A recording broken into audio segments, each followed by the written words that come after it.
The last time we had an update was quite a while ago. So, Okay. substantial changes that we've made. We've done a lot of integrations with software elsewhere too, from an Epic standpoint, to make sure patients can get, those touch points that they need to with healthcare providers. Not from a content, from a design standpoint. So really making sure the user experience is a lot more seamless, taking, 7 to 10 click journeys, to a page, getting those down to 2-3 click journeys, just basically getting us updated for the 2025 standards. How'd you do that? So we worked intensely with a website building partner of ours. That happened across over a 2-year span. To really get that, really we had to make sure the architecture was built first. So that's a very intensive internal project, knowing that a lot of our information was very dated and how we talked about services.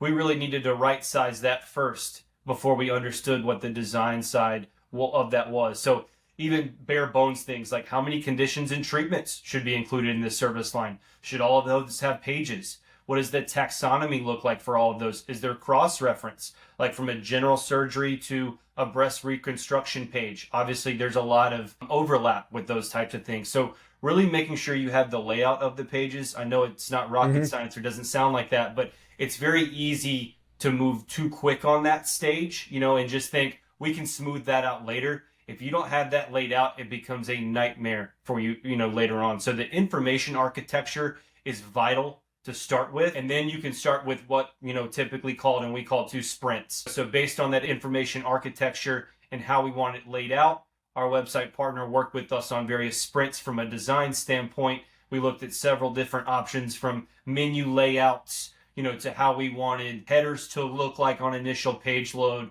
So it's just a lot of communication, a lot of collaboration between teams to make sure you're getting to a agreed upon solution. But that's how we got there, Alex. Just a lot of weekly meetings over a 2-year time period. Yeah.